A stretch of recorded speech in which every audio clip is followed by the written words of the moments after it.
Hey, what's up guys? This is Anthony from Anthony's Customs, and for this review, we are finally reviewing the Deadpool 2 movie.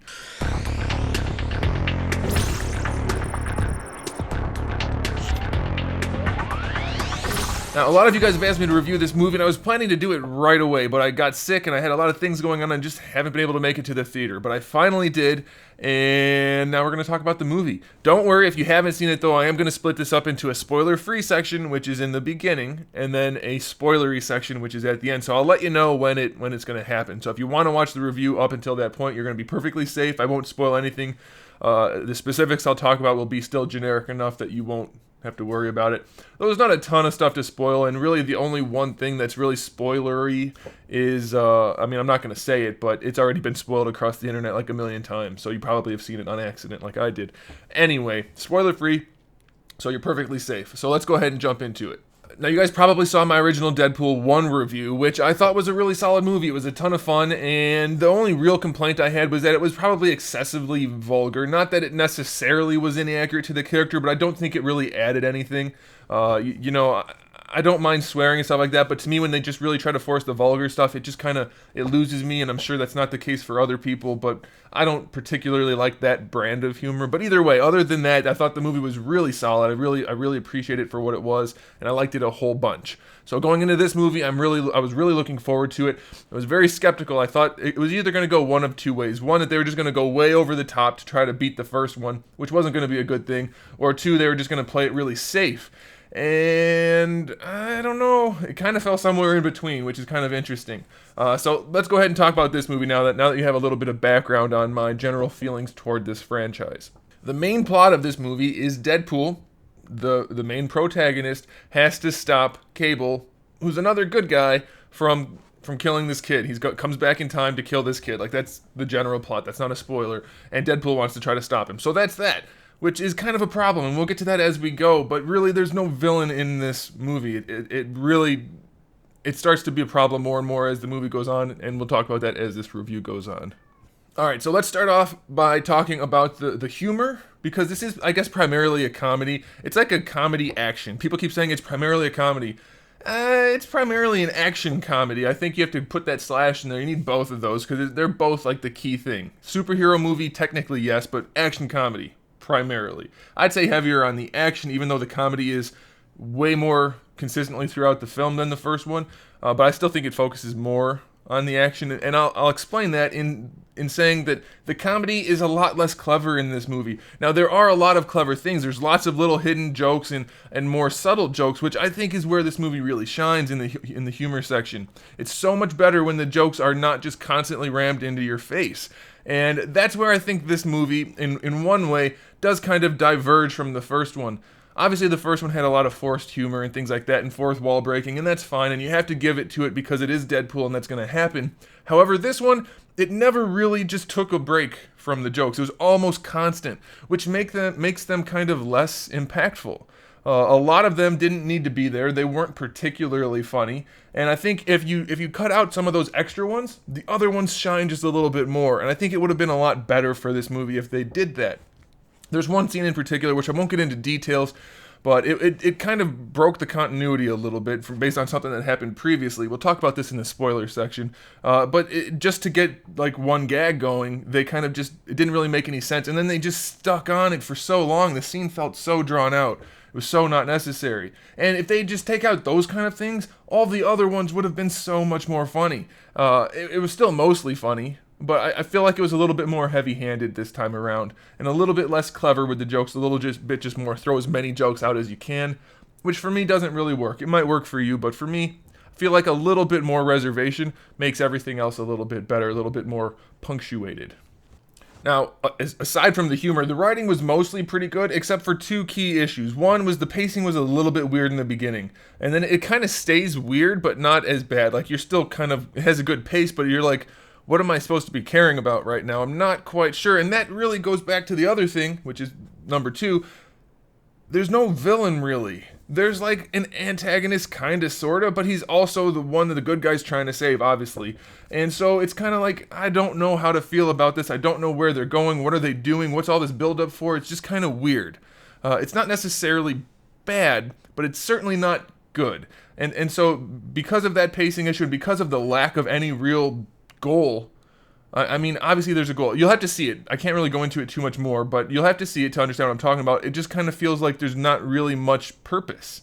And so the writing is questionable in that regard, but like the specific dialogue and things like that, it all feels pretty fine, other than the forced stuff. So writing was fine, other than the overall big picture type thing. Let's talk about the casting. Ryan Reynolds as Deadpool. No. Okay, obviously, he's like the perfect choice for Deadpool. I think Ryan Reynolds fits the role perfectly. We already knew this from number 1. Same in number 2. Although I do have the complaint that he is featured much less in this movie. And obviously, we knew they were going to be adding new characters to the film. We saw in the trailers the focus on X-Force and Domino and obviously Cable. I mean, it's nice to add in all those other characters, but this movie was significantly lacking in the Deadpool department. And even when Ryan Reynolds is on screen, I would say, and of course I haven't measured it, but I would say about half the time he's not even in suit.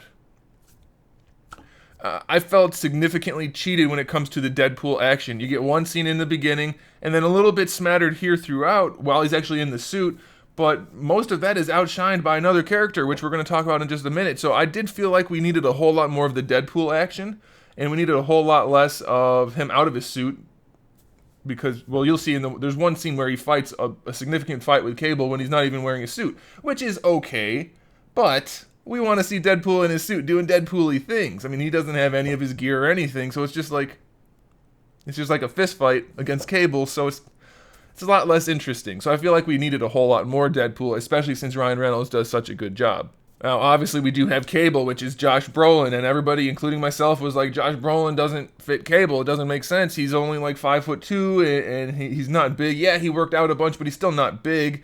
And it just doesn't make sense for Cable, because Cable's supposed to be like 8 feet tall and like the size of a gorilla, and obviously not necessarily, although sometimes. So how's Cable going to work out? Well, it's twofold. I don't blame Josh Brolin. I think he did a good job as far as the acting and the delivery and everything like that goes.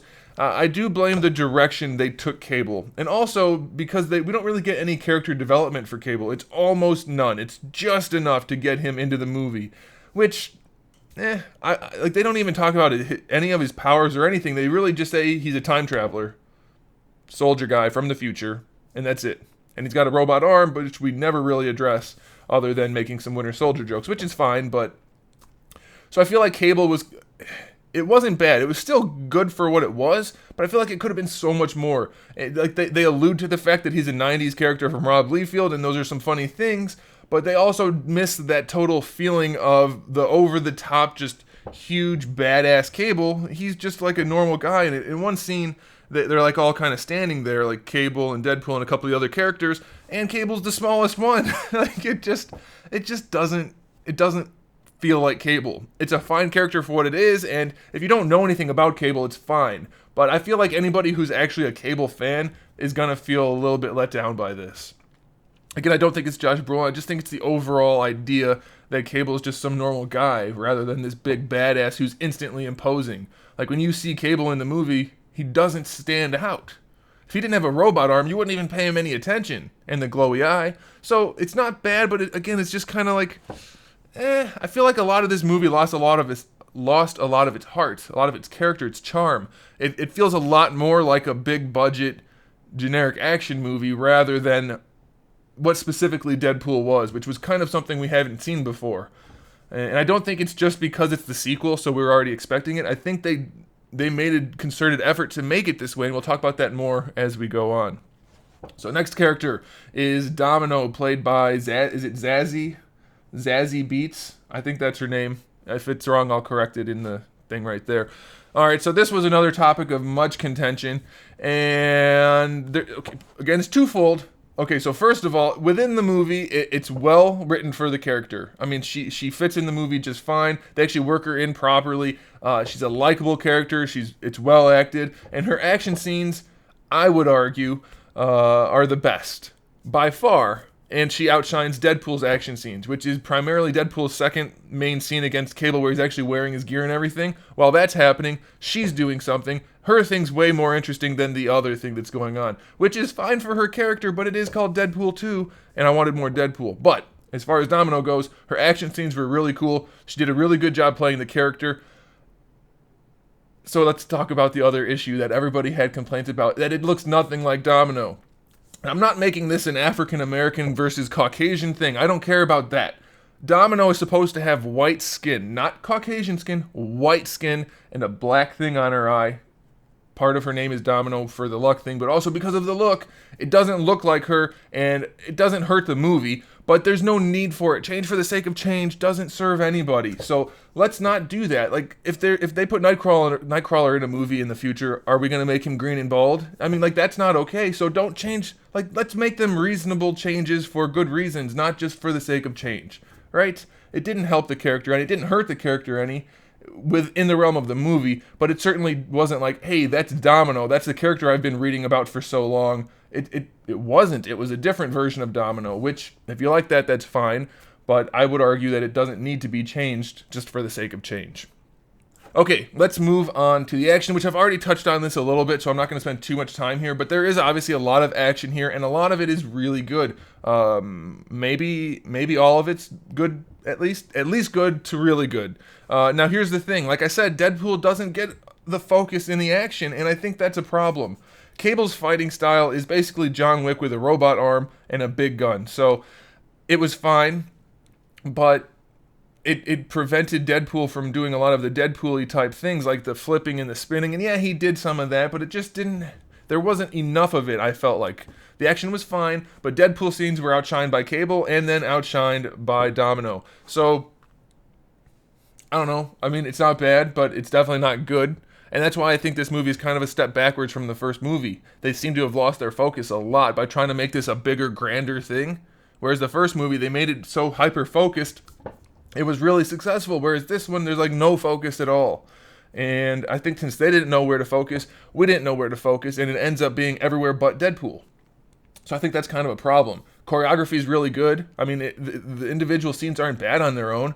They're just not as good for Deadpool as like Domino, or even the Deadpool and Cable fights. Cable's kind of more interesting than Deadpool in the fight scenes, the way it's put together.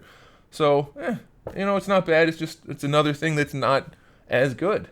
Alright, and then the last thing I want to talk about before we get to the spoilers is the CGI portion of this review. Was the CGI good? Yes. For the most part, it was really solid. Obviously, there's a lot of actual character CGI and then, green screens and things like that, and it doesn't really stand out ever. There's two things again. There's a lot of two things here, which is interesting because it's Deadpool 2. Maybe they did it on purpose. There's one spot in the movie, and I'm wondering if anybody else noticed this, where Deadpool's talking to Cable, and Deadpool's eyes look really weird. The bottom part of the eye particularly, like there's no little eyelid part that they normally have sculpted there, and the white part's it just looks weird. So that was a little odd, but that's like a, 30-second scene maybe, so no big deal. And then there's one character who's completely CGI the entire time. I'm not going to spoil it now. We'll get to that in a minute. And most of the CGI for this character looked like the Eric Bana Hulk. Is that his name? Eric Bana? I think that's his name. The first Hulk movie. Like, it was not good CGI. It was acceptable, but not good. So, it was not good in that regard. So we'll leave that at that. Okay, so final thoughts on the movie before moving to spoilers. Really fun movie. Overall, lots of fun. Decent action. Definitely not a problem to go see. If you like Deadpool, go see it. If you like action movies and don't mind swearing and some vulgar stuff, go see it. There's definitely a lot of violence in there, so go see it if you like that kind of stuff. Overall, not a bad movie by any means, but to me, it was a relative departure from the first in that it lost all of its focus. The lack of a bad guy really hurt the film.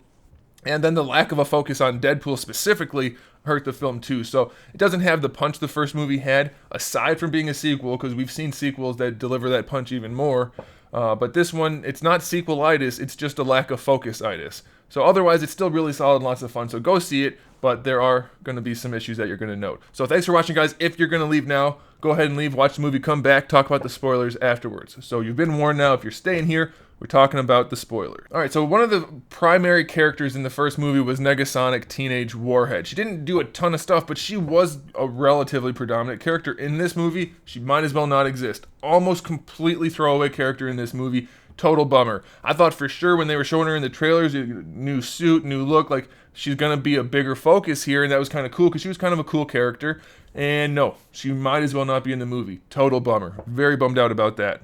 Colossus, on the other hand, decent amount of screen time, pretty interesting. Same as before. Good chemistry, looks cool, No problem. Very good job with Colossus, so that's good. The one issue with Colossus, though, is his big time to shine, which is when he's fighting Juggernaut, which is the character I was talking about who's not great in terms of CGI. I thought that big CGI scene, as Deadpool pointed out in the movie, the big CGI fight, was pretty lackluster. It didn't really, like, there was no interest to it. It was just big heavy punch, like little, it was just very little thought went into it, I feel like, and it was kind of indicative of the whole movie. It's a much bigger movie with a whole lot less charm, and that fight was pretty much that. There was almost no interest in the fight, at least for me. I was like, I don't know.